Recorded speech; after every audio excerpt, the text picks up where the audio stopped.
যারা মুক্তিযোদ্ধার সন্তান আছেন বা মুক্তিযোদ্ধার পরিবারের আছেন তাদের জন্য আলাদা চাকুরির সার্কুলার করা। মানে তারা মনে করেন যে একটা প্রতিষ্ঠানে সাপোজ সোনালী ব্যাংকে হচ্ছেন 1000 জন নিয়োগ করা হবে। এই 1000 জনের মধ্যে 100 জনের জন্য আলাদাভাবে বিজ্ঞপ্তি দেওয়া হবে। এই 100 জন কারা? এই 100 জন হচ্ছে তারা যারা মুক্তিযোদ্ধা পরিবারের, মানে তারা সেখানে ফাইট করবে 100 জনের জন্য। বাকি 900 জন হচ্ছে 100% মেধায় নিয়োগ হবে।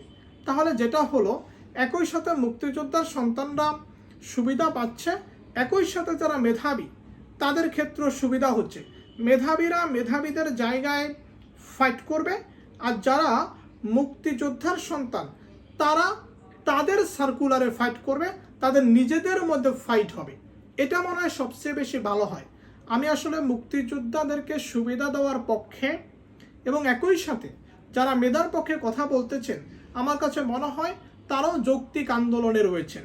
এবং আলাদাভাবে যদি মুক্তিযোদ্ধার সন্তানের জন্য সার্কুলার সিস্টেম করা হয় তাহলে মেধাবীরা এখানে আসবে না, মেধাবীরা মেধাবীদের জায়গায় থাকবে এবং মুক্তিযোদ্ধারা মুক্তিযোদ্ধাদের জায়গাতে থাকবে। তাহলে মানে মেধাবীরা একই চাকুরির বিজ্ঞাপনে সেখানে মেধাবীদের জন্য আলাদা থাকবে সার্কুলার এবং মুক্তিযোদ্ধাদের জন্য আলাদা থাকবে। যেখানে মুক্তিযোদ্ধাদের জন্য থাকবে সেখানে মেধাবীরা পরীক্ষা দিবে না, আবার মেধাবীদের জন্য যেখানে পরীক্ষা থাকবে সেখানে মুক্তিযোদ্ধারা পরীক্ষা দিবে না। এই ক্ষেত্রে মনে হয় যে সবার জন্য একটা উইন উইন সিচুয়েশন তৈরি হবে।